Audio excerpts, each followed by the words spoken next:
어린 시절에도 그렇고요. 지금도 저는 저희 아빠의 싫었던 모습들을 절대로 담지 않겠다고 다짐을 했었습니다. 좋은 모습만 본받아서 담고 내가 싫어했던 아빠의 모습은 절대로 담지 않겠다라고 저는 철저하게 노력을 했어요.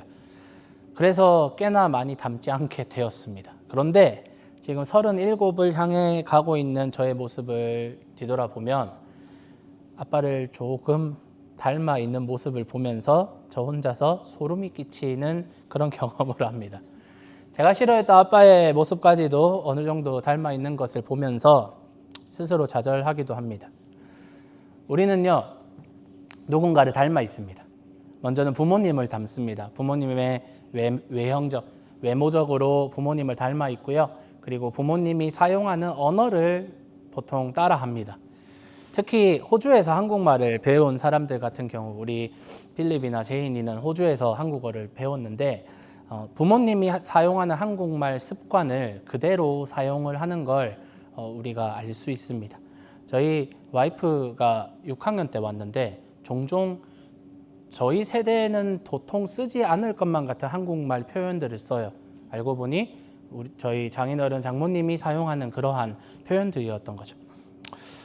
우리는 또 친구를 닮습니다. 친구가 하는 행동이나 습관을 공유하고 그들이 사용하는 언어를 따라하면서 그들과 함께 닮아갑니다. 그래서 어느 순간 어느 그룹 안에 있는 친구들은요, 헤어스타일도 닮아 있고요. 옷 입는 스타일이나 좋아하는 음식, 좋아하는 연예인, 그런 사람들도 닮아 있는 것을 우리가 알 수 있습니다. 친구를 넘어서 연인은 어떠합니까? 연인은 이런 부분에서 더욱 닮아갑니다. 서로를 배려하고 서로를 위하고 서로에게 맞춰가다 보면 상대방의 모습이나 상대방의 습관, 상대방이 좋아하는 것들이 점점 나에게서도 나타나는 것을 우리가 알 수 있습니다. 이렇듯 우리 모두는요, 누군가를 닮았어요. 누군가에게 영향을 받고 그들의 모습, 그들의 습관, 관심사, 그리고 가치관까지도 받아들이면서 그들의 모습을 조금씩 닮아갑니다. 그렇다면 그리스도인으로서 우리는 누구를 닮아가야 할까요? 오늘 말씀은 예수님을 닮아야 된다라고 이야기하고 있습니다. 자, 모든 그리스도인은요, 예수님 안에서 다시 태어납니다. 예수님을 믿는 믿음으로 우리는 죄로 인해서 죽게 되었지만 우리는 이제 죄에서 해방이 되었고, 이제는 예수님 안에서 새로운 피조물로서 완전히 회복된 그런 존재가 되었습니다.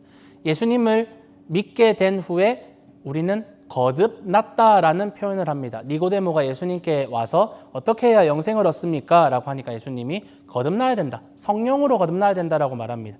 그런 의미에서 우리는 성령으로 거듭난 사람, 이거는 rebirth, 다시 태어난 사람이라는 뜻입니다. 그러면 예수님 안에서 다시 태어난 직후, 예수님을 믿고 구원을 받은 직후에 우리의 영적 상태는 어떤 상태일까요? 어른 수준으로 성숙한 상태일까요? 아니면 아이와 같은 상태일까요? 아이와 같은 상태라는 겁니다. 예수님을 믿지만 예수님의 말씀을 지키면서 살아가는 것, 그리스도인답게 예수님의 제자답게 살아가는 것은 갓 그리스도인이 된 사람에게는 조금은 어려운 것일 수 있습니다. 아기가 태어나면요, 여러분, 분유나 모유를 먹습니다. 그러다가 조금 자라나면 이유식을 먹고 조금 텍스처가 있는 음식을 섭취하기 시작합니다. 갑자기 태어나자마자 고기를 뜯고 막 삼겹살을 구워 먹는 그런 갓난아기는 필리비가 그랬나요 혹시? 그랬나요? 네, 그렇지 않았겠죠. 필리비도 우유를 먹는 시절이 분명히 있었을 겁니다. 마찬가지로 예수님을 믿고 이제 막 그리스도인이 되었다고 깨닫게 된 사람들은 아기와 같은 사람들이에요. 그래서 그런 사람들이 고기와 같은 것을 못 먹는 건 당연한 것 같습니다. 예를 들어서 성경에 고기와 같이 굉장히 소화하기 어려운 그런 명령이나 가르침은 뭐냐? 저는 원수를 사랑하라 라는 가르침인 것 같아요. 이건 웬만해서는 뜯어먹어도 소화하기 힘든 가르침입니다. 원수를 사랑하라. 이건 목사인 저도 굉장히 어렵고 신앙의 연수가 굉장히 오래된 사람들이라고 할지라도 순종하기 어려운 성경의 말씀입니다. 그런데 이제 갓 태어난 아기인 상태의 사람이 이 가르침을 순종하지 못한다고 해서 그 사람이 스스로 낙심하거나 나는 안 될 놈이야, 나는 그리스도인도 아니야, 나는 예수님 제자도 아니야 라고 그렇게 자책할 필요가 없다라는 거죠. 아기의 상태이기 때문입니다. 갓난아기가 이제 조금 자라서 걸음을 막 뒤뚱뒤뚱 걷다가 풀썩 주저앉는 모습을 보면 굉장히 귀엽잖아요. 오늘 저희 교회 마스코트 하다가 오지 않았는데 하다를 기다리는 것 같아요. 하다를 기다리는 여러분들이 네 좋습니다. 네. 이렇게 이제 걔가 걸음마를 시작하겠죠. 그러다가 풀썩풀썩 이렇게 넘어지는 모습들 보면 참 귀엽잖아요. 음식을 흘리면서 먹는 모습만 봐도 얼마나 사랑스럽습니까? 배고프면 막 울어요. 우는 걸 봐도 귀엽잖아요. 그런데 37살인 제가 그렇게 한다고 생각해 보십시오. 제가 걸어가다가 막 풀썩풀썩 주저앉고 막 자빠져서 웁니다. 밥을 먹는데 막 질질 흘리면서 먹습니다. 배고프다고 막 울어요. 그러면 이제 목사님 가실 때가 됐구나. 정신적으로 문제가 좀 있으시구나 라고 해서 여러분이 저를 뭐 상담소에 이렇게 데리고 가거나 시설로 데리고 갈 수도 있다는 거죠. 아기가 아기의 행동을 할 때는 귀엽습니다. 그런데 37 먹은 제가 아기의 행동을 하면 어디 아픈 거예요. 아기가 키와 몸이 자라지 않고 혹은 지식이 자라지 않고 마음이 멘탈이 자라지 않아서 30년, 40년 그대로 살아가는 건 어쩌면 중증 장애가 있는 것 같습니다. 영적인 우리의 모습도 마찬가지라는 거예요. 갓 그리스도인이 되고 복음을 깨닫고 회개를 하고 하나님으로부터 그런 은혜를 받아 거듭난 아기의 상태일 때는 기어다녀도 음식을 흘려도 고기를 소화하지 못해도 괜찮습니다. 그건 병든 것이 아니에요. 그러나 여러분이 만약에 그리스도인이 되고 아주 오랜 시간이 지났다면 여러분이 천천히 자라가고 있었을 거라고 여러분은 인식하고 있을 겁니다. 아무도 아기의 상태, 그때 내가 처음 믿었을 때 그 상태로 그대로 머물러 있는 분은 없다는 거죠. 자, 오늘 말씀 14절에 그래서 이렇게 이야기합니다. 우리는 더 이상 철부지 아이여서는 안 됩니다. 자, 이 편지를 읽고 있는 사람들은 어느 정도 신앙을 가지고 고난과 그리고 박해와 싸우고 있는 그리스도인들입니다. 그런 사람들에게 바울은 이렇게 권면하고 있습니다. 철부지 아이와 같이 신앙생활 하지 말라라는 겁니다. 온갖 가르침의 파도와 바람에 휩쓸리거나 이리저리 떠밀려 다녀서는 안 됩니다. 이건 뭐냐면요, 온갖 파도와 바람에 휩쓸리는 거. 이건 뭐냐면 여기서는 이랬대, 저기서는 저랬대, 이런 소문들 혹은 성경의 가르침을 자기 마음대로 말하는 그런 거짓 선지자들, 거짓 교사들에게 이렇게 파도와 바람에 휩쓸리는 것처럼 저기 가니까 이런 가르침이 있대, 저기 가니까 이런 가르침이 있대, 이렇게 미혹이 되는 초대교회 성도들이 있었다라는 겁니다. 그렇게 휩쓸려 다니지 말라라는 겁니다. 사람들의 술수나 속여 헤매게 하려는 계획에 따른 나쁜 꾀에 빠져서는 안 된다라고 권면하고 있습니다. 어린아이의 상태에서는 누가 하는 말을 곧이곧대로 믿을 수 있습니다. 만약에 어린아이에게 그런 장난 많이 하잖아요. 그 골드코인과 그 지폐를 주고 2불짜리와 5불짜리를 주고 골드코인이 좋아 보이잖아요. 그래서 그 아이에게 2불이 더 좋은 거야 라고 하면 아이는 믿을 거예요. 왜? 반짝반짝 빛이 나니까. 아이의 상태에서는 누가 어떤 말을 하든 곧이곧대로 믿을 수 있다는 겁니다. 그러나 아이의 수준에 머물러 있어서는 안 돼요. 어린아이의 상태에서 자라나지 않고 분별력 없이 여전히 걷지 못하고 질질 흘리면서 먹는 것은 더 이상 귀여운 행동이 아니라는 겁니다. 이제는 여러분을 속이려고 하는 그런 속임수, 술수, 계획에 흔들리거나 이리저리 밀려다녀서는 안 됩니다. 여기에서 말하는 이런 나쁜 꾀, 술수, 계획들은 아마도 여러분 매일의 삶에서 여러분에게 밀려오는 그런 죄의 유혹들일 수 있습니다. 우리에게 가장 중요한 건 예수님인데 분명히 우리가 믿음을 가지고 예수님이 가장 귀하신 분이고 아까 찬양도 했지만 금보다 예수님이 더 귀하다고 고백을 하는데 세상은 다른 것이 더 중요하다고 우리를 속입니다. 그것이 사람의 술수, 사람의 계획이라는 겁니다. 가족이 중요하다고, 돈이 중요하다고, 친구가 중요하다고, 너희의 공부와 성적과 커리어와 성공이 중요하다고 여러분을 속일 수 있습니다. 쉽게 공부나 성적을 예로 한번 들어볼게요. 그리스도인들도 공부해야 하고 성적을 내야 합니다.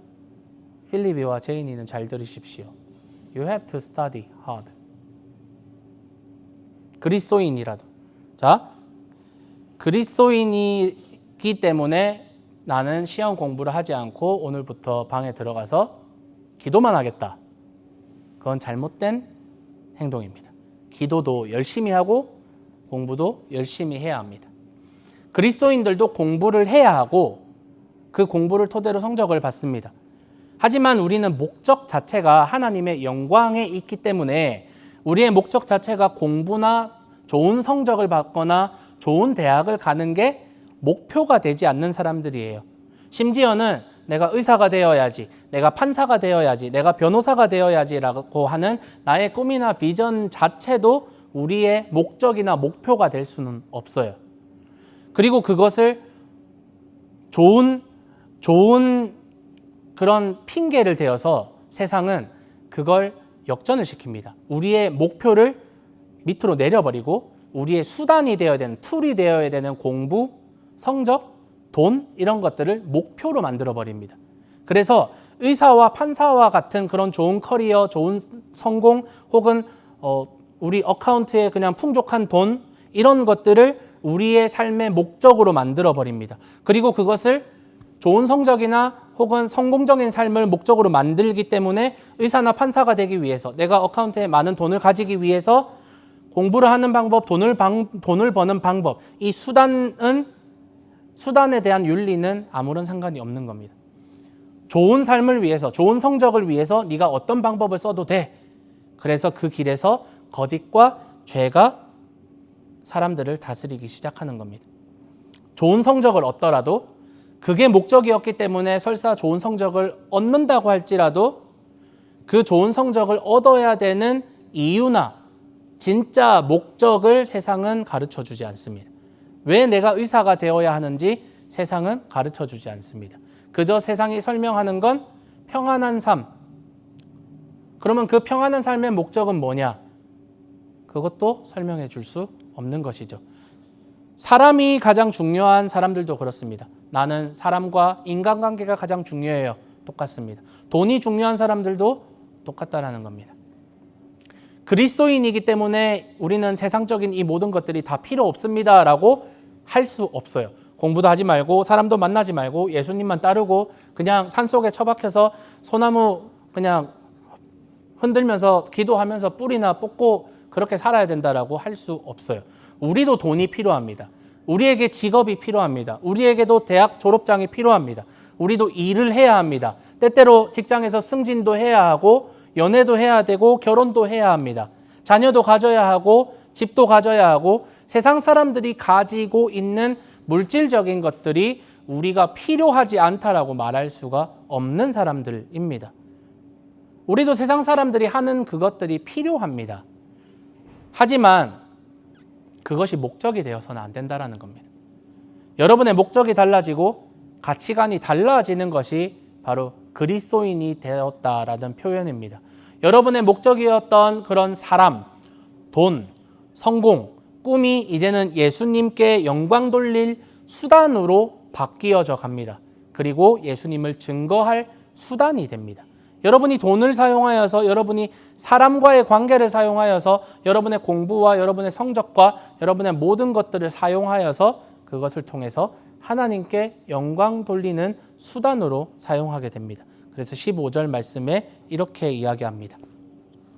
우리는 사랑 안에서 진리를 말하면서 모든 면에서 그분한테까지 자라가야 합니다. 모든 면에서 자라나서 예수님, 그리스도에게까지 다다라야 합니다. 자라나야 합니다. 영적으로 성장한다는 것의 의미는 아기였던 우리가 아기의 수준에서 머물러 있는 것이 아니라 예수님을 점점 닮아간다는 겁니다. 아기의 상태에서는요, 먹는 게 가장 중요합니다. 아기의 상태에서는 내가 지금 나에게 필요한 것이 가장 중요합니다. 그래서 그것이 없었을 때는 그냥 세상이 떠나가라 우는 것입니다. 그것이 목적이고 그것이 목표이고 그것이 삶의 전부일 수 있습니다. 하지만 아이의 수준에서 벗어나면 우리는 더 이상 그 밥 먹는 거 하나가 우리 인생의 전부가 되는 삶이 아니라는 것이죠. 그렇기 때문에 우리가 그리스도인이 되기 전 우리가 꿈꾸었던 그런 삶의 모습들, 이민을 올 때 우리가 꿈꾸었던 그런 삶의 모습들, 내가 목표로 했던 그런 대학들, 목표로 했던 회사와 집과 그 모든 세상적인 것들이 필요하지 않는 게 아니라 이제는 우리가 더 큰 목적, 하나님 나라와 하나님의 영광을 위해서 그 모든 것들을 사용할 수 있는 지혜가 우리에게 필요하다라는 겁니다. 무조건 이 말씀은요, 예수님 수준까지 우리가 도달해야 된다라는 것을 이야기하지 않습니다. 그러면 우리는 너무 부담스럽습니다. 예수님처럼 살아가고자 한다면 여러분 당장 집에 가셔서 옷을 한 벌만 빼고 다 버리십시오. 두 벌 옷을 갖지 말라고 했거든요. 인자가 머리 둘 곳이 없다라고 하니까 이제 그냥 다들 홈리스가 됩시다. 예수님 수준까지 자라나야 한다면 우리는 그렇게 살 수 없거든요. 그런 것들을 이야기하는 건 아닌 것 같습니다. 여러분의 목표가 예수님 수준이 되어야 된다라는 말씀을 드리고 싶어요. 공부를 할 때 나는 전교 10등이 목표야 라고 한다면 전교 9등, 8등 혹은 전교 1등이 되기는 어렵습니다.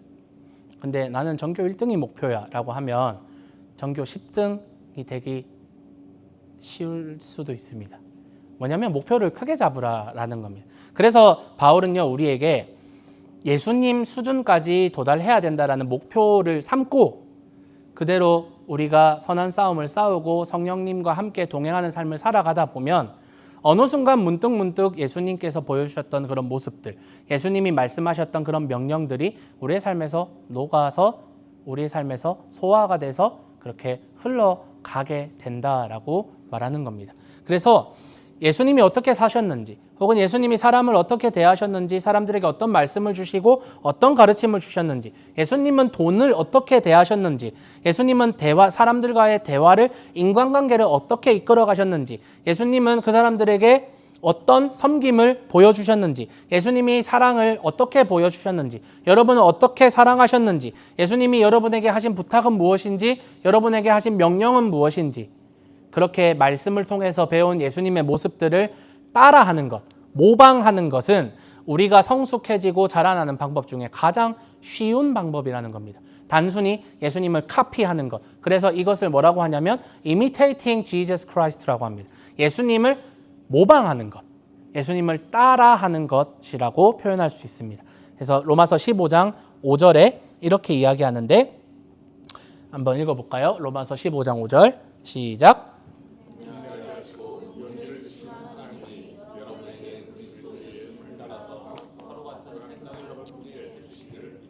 예수님을 따라서. 그리고 에베소서 5장 1절에도 이렇게 이야기합니다. 함께 읽어봅시다. 시작.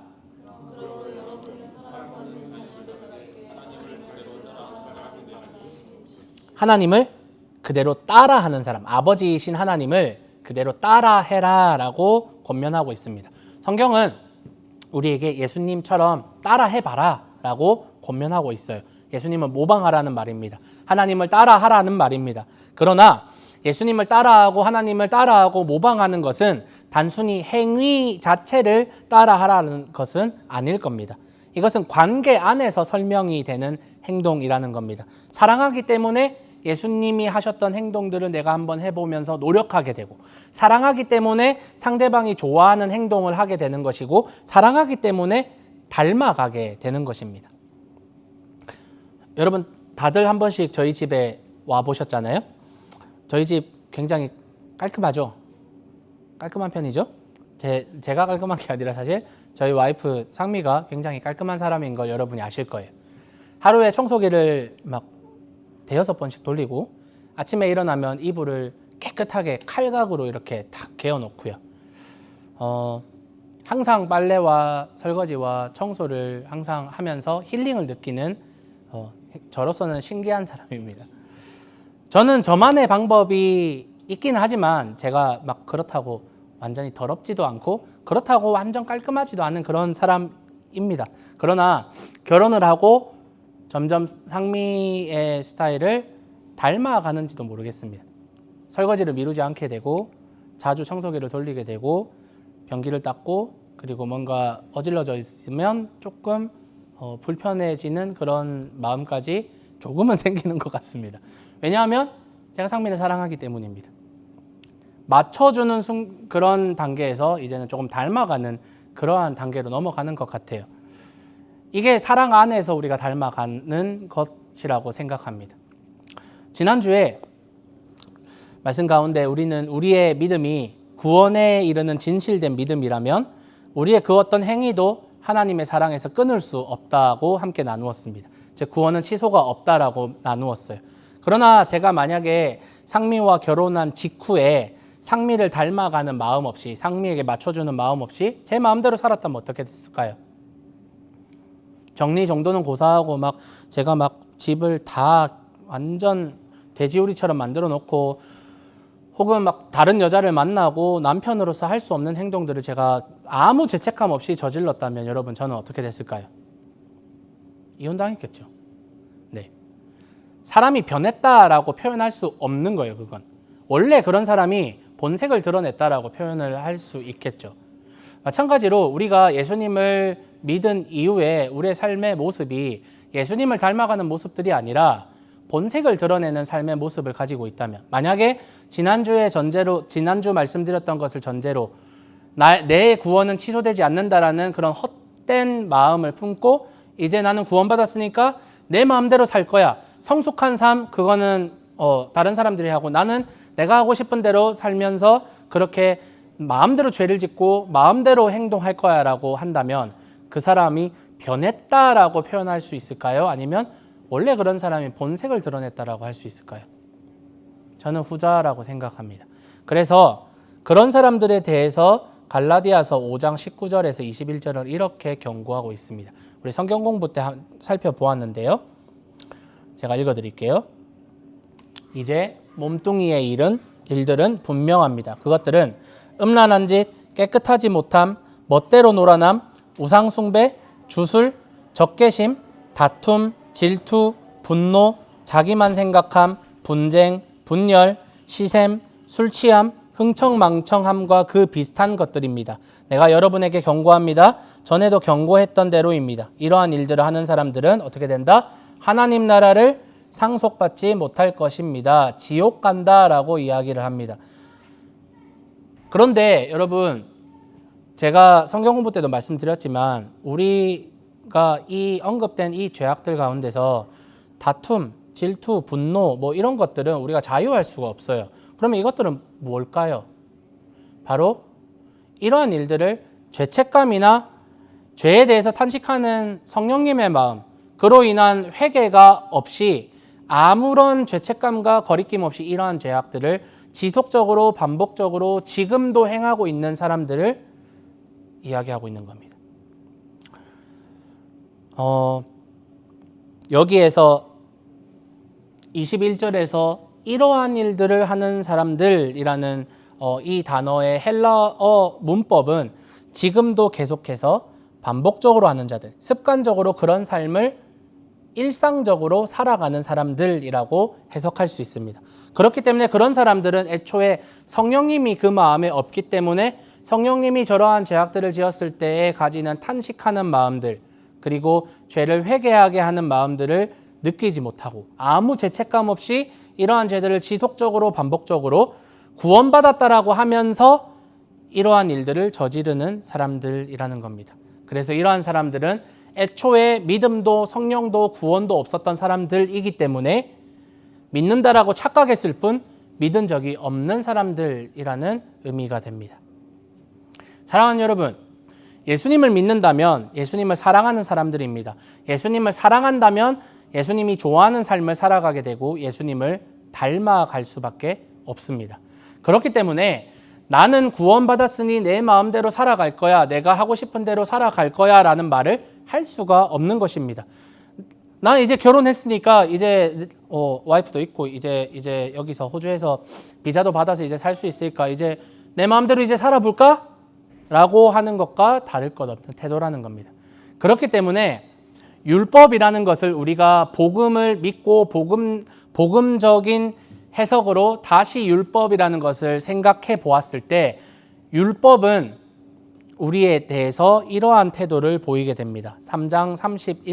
로마서 3장 31절 말씀입니다. 그렇다면 우리가 율법을 폐지해 버리는 것입니까? 그 믿음을 통해서요. 절대로 그렇지 않습니다. 오히려 율법을 튼튼하게 세웁니다. 우리가 구원을 받는 것에서 있어서 율법을 순종하거나 율법의 행위로 구원을 받는 것은 절대로 아닙니다. 그러나 믿음으로 구원을 받은 우리가 율법들을 좀 더 확대를 하자면 구약의 가르침들을, 하나님의 일하심들을, 하나님이 주신 그 율법을 폐할 수 있느냐, 없애버릴 수 있느냐, 율법이 필요 없다라고 말할 수 있느냐, 그렇지 않다고 성경은 가르치고 있습니다. 우리는 복음을 아는 사람들이에요. 그렇기 때문에 율법을 통해서 죄를 발견하는 도구로 사용합니다. 우리는 복음과 예수 그리스도가 필요하다는 것을 깨닫는 도구가 율법이라는 것을 압니다. 왜냐하면 우리가 율법을 지킬 수 없는 죄인이라는 사실을 깨닫고 그렇기 때문에 우리를 도와줄 구원자가 필요하구나라고 필연적으로 깨닫게 되어 있기 때문입니다. 우리는 예수님을 닮아가는 성화의 도구로 이 율법을 사용할 수 있습니다. 그래서 율법의 기능은 죄를 깨닫게 하고 그리고 사람을 성숙하게 만드는 기능이 있습니다. 그렇게 앞에서 언급한 것처럼 우리는 천천히 자라납니다. 믿음을 가지고 구원받은 아기와 같은 상태에서 우리는 천천히 자라나서 처음에는 단단한 것을 소화할 수 없었지만 이제는 단단한 것을 소화할 수 있는 능력이 생깁니다. 나와 맞지 않는 사람과 대화하지 않았고 나와 맞지 않는 사람에게 먼저 선의를 베풀지 않았고 불쌍한 사람에게 긍휼을 베풀지 않았던 시절이 있었지만 자라나고 내가 성숙해져서 예수님과 조금은 닮아가다 보니 지나가다가 홈리스를 봤는데 불쌍한 마음이 생깁니다. 어려운 형제 자매가 있는데 그 형제 자매에게 도움을 주려는 마음이 생깁니다. 나그네와 같은 그런 워킹홀리데이 유학생들 그런 사람들을 봤을 때 내 옛날 생각이 나면서 도와주고 싶은 마음들이 생깁니다. 혹은 가난한 교회 목회자들 혹은 교회가 교회적으로 어려움 당한 그런 교회들에 내가 헌금을 내서 그들을 도와줄 마음들이 생깁니다. 선교 사역에 힘쓰고 있는 그런 선교사님들을 위해서 기도해 줄 마음이 생기고 그들에게 아낌없이 나의 물질들을 후원해 줄 그런 마음들이 생긴다라는 겁니다. 처음부터 그런 마음이 생기지 않습니다. 그러나 점점 자라가다 보면 우리 가운데에 예수님의 성품들이 예수님의 그런 실천들이 조금씩 나타나게 됩니다. 하나님의 명령을 지키지 않는 것이 자유한 상태인 줄 알았는데 내 마음대로 살아가고 하나님 말씀을 지키지 않고 그냥 내 행위, 내 육체가 원하는 대로 살아가는 것이 자유한 상태인지 알았는데 오히려 하나님의 명령이 나를 지키고 하나님의 말씀이 나를 오히려 더욱더 자유하게 만든다라는 것을 우리가 말씀에 순종하며 때로는 선행을 베풀며 때로는 율법에 순종하며 그것들을 깨닫게 됩니다. 단순히 어떤 행위를 하는 것 혹은 어떤 행위를 하지 않는 것에 묶여 있는 것이 아니라 우리는 복음 안에서 예수님으로 인해서 자유하기 때문에 그 율법 모든 조문에서 자유하기 때문에 하나님과 나라는 관계 안에서 사랑하는 그 관계 안에서 예수님과 나라는 그 관계 안에서 모든 것이 가능해지는 자유함을 누리게 됩니다. 앞서서 설명했던 돈과 성공 혹은 그저 아무 탈 없이 행복하게 무탈하게 사는 것이 우리의 목표였는지도 모릅니다. 내 삶의 목적이었는지 모릅니다. 그러나 저는 여러분이 예수님을 닮아가는 것을 인생의 가장 큰 목적으로 세우시기를 권면하고 싶습니다. 돈과 직업이 필요하지 않은 것이 아닙니다. 영주권과 집이 혹은 사람이, 사랑이 혹은 자녀가, 가족이 필요하지 않는 것이 아닙니다. 그러나 그것들 자체가 목표가 되는 것이 아니라 예수님을 닮아가는 사람으로서 살아갈 때 여러분이 고민하고 결정하는 모든 영역들이 심지어 그것이 돈이나 직업이 된다고 할지라도 여러분이 그것들이 주는 함정에 빠지지 않게 하나님이 함께 하실 것입니다. 그렇기 때문에 여러분이 자라나야 합니다. 성숙해져야 합니다. 어린아이와 같이 머물러 있어서는 안 됩니다. 밥 주세요, 물 주세요, 안아주세요, 업어주세요, 하나님 이거 주세요, 저거 주세요, 이루어주세요. 이러한 수준에 머물러 있지 말라라는 겁니다. 갓난아기에서 이제는 소년이 되고 소녀가 되고 그리고 스스로 이제 밥도 먹을 줄 알고 스스로 일어나는 법을 배우게 되고 밖에 나가서 놀다가도 집으로 찾아올 수 있는 능력이 생기고 외로워하는 사람에게 말을 건넬 수 있어야 되고 내 돈으로 친구들에게 그런 빵도 햄버거도 하나씩 사줄 수 있어야 하고 엄마 아빠 도움 없이 세수하고 옷 갈아입고 학교 갈 수 있어야 하고 갖고 놀던 장난감도 내가 정리할 수 있어야 합니다. 제가 무슨 말을 하는지 아시겠죠? 누가 이제 여러분에게 영적으로 밥을 먹여주고 밥을 챙겨주기를 기다려서는 안 된다는 겁니다. 물론 우리 가운데서는 여러분 가난하게와 같은 사람들이 있어요. 그런 분들은 천천히 자라나셔야 됩니다. 너무 처음부터 고기를 먹으려고 하지 마세요. 나는 그리스도인이기 때문에 원수를 내가 품겠다. 나는 북한으로 갑니다. 하지 마십시오. 천천히 단계 천천히. 그렇게 여러분 신앙의 경험들이 쌓이고 물론 신앙의 연체가 중요한 것은 아닙니다. 하지만 여러분의 인생 가운데서 경험하고 느끼고 그 가운데서 배운 레슨들을 통해서 예수님은 복음적으로 여러분이 어떠한 경험과 어떠한 지혜를 가져야 되는지 분명히 말씀하실 겁니다. 그렇게 예수님을 따라서 살아가십시오. 그러다가 여러분 사춘기가 분명히 올 겁니다. 영적인 사춘기가 분명히 옵니다. 그때는 여러분 반항해 보십시오. 사춘기 때 반항하지 않으면 큰일 납니다. 하다야, 사춘기가 올 거야. 엄마가 해준 게 뭔데? 중2 때 해야 됩니다. 중2 때 해야 됩니다. 32살에 하면 큰일 납니다. 그래서 영적인 사춘기도 우리에게는 반드시 필요합니다. 그럴 때 우리 인생의 사춘기에서는 내가 누구인지 자아가 성찰이 됩니다. 그리고 내가 누구이며 어디에서 왔고 어디로 가고 있는지 찾아가는 그 시절이 사춘기입니다. 그렇다면 영적인 사춘기에 우리가 반항을 하지만 정말 이 복음이 진리가 맞는가? 내가 정말 하나님으로부터 왔는가? 그리고 하나님께 나아가고 있는가? 그런 것들을 성찰하면서 침묵도 해보고 개교도 보고 교회도 뛰쳐나가고 그러나 예수님을 기억하고 다시 돌아오게 될 겁니다. 그리고 영적인 청년이 됩니다. 예수님을 위해서 성숙한 일을 엄청난 일들을 청년기에 하게 될 겁니다. 그렇게 예수님을 여러분이 점점 닮아가게 될 줄로 저는 믿습니다. 오늘 말씀 13절 말씀 한 번 더 읽어보도록 하겠습니다. 시작. 13절 말씀을 시작.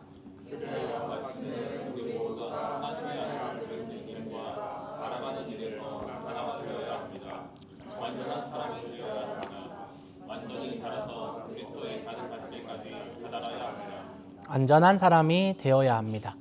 그 완전함은 사실은 이 땅에 살면서 예수님과 같은 완전함을 이룰 수 없지만 우리가 완전하다라는 것은 뭐냐면요.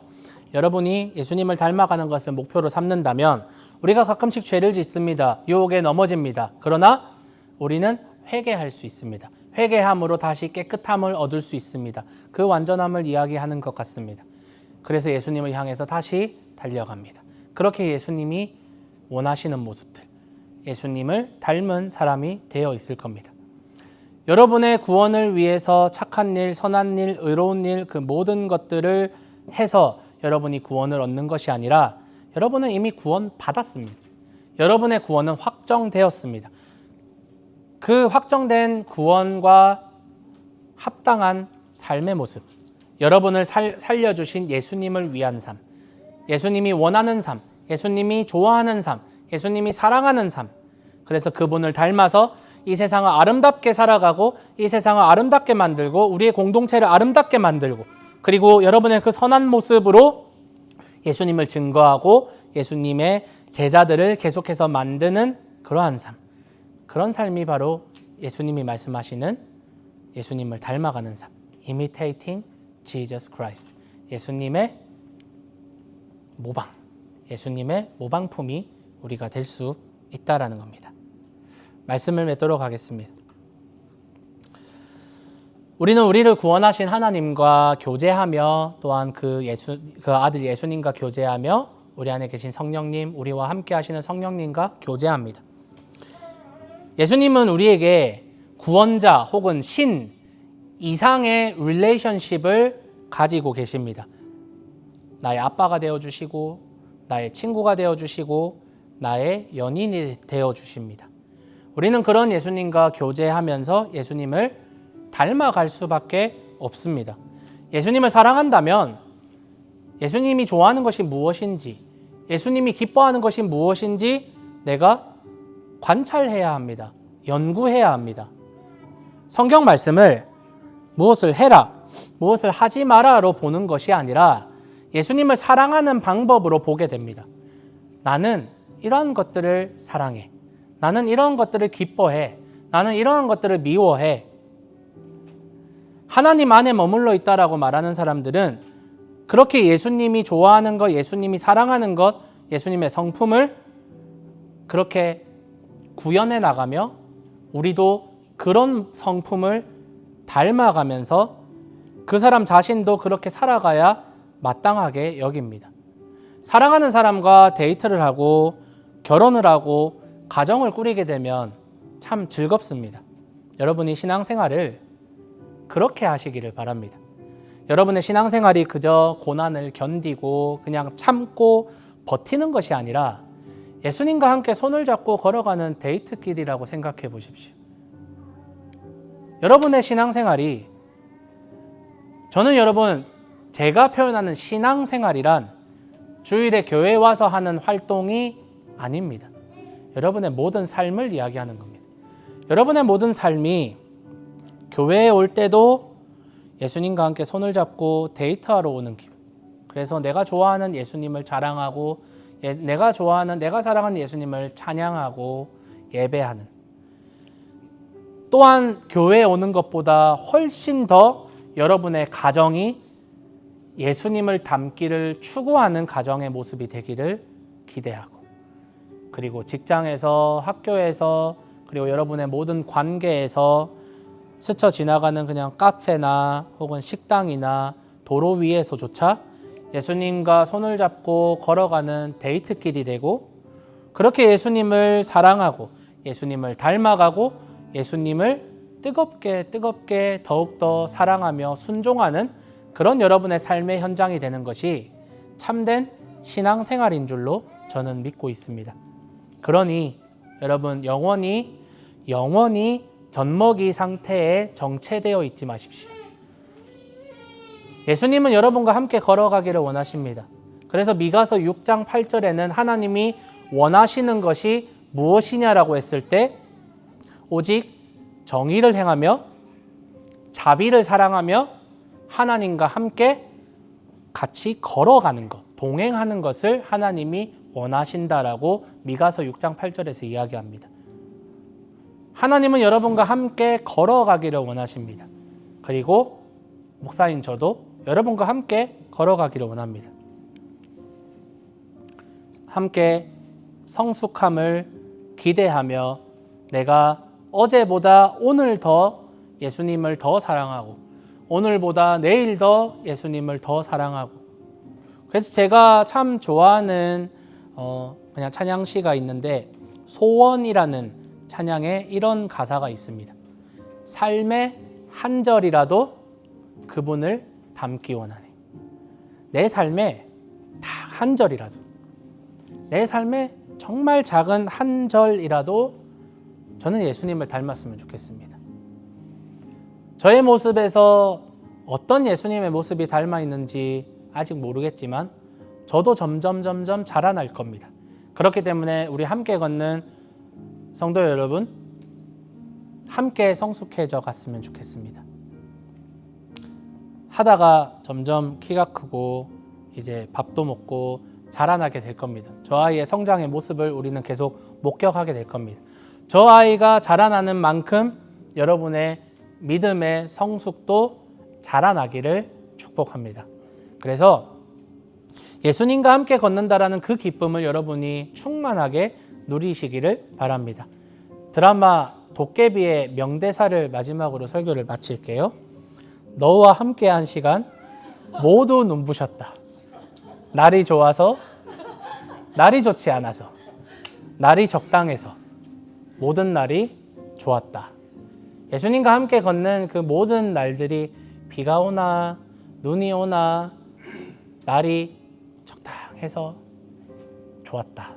그렇게 여러분의 마지막을 회상하며 추억할 수 있기를. 그래서 예수님 앞에 갔을 때 참 잘하였다, 착하고 충성된 종아라는 칭찬을 받기를. 그래서 예수님과 함께하는 여러분의 모든 날이 좋은 날이길 예수님의 이름으로 축복합니다.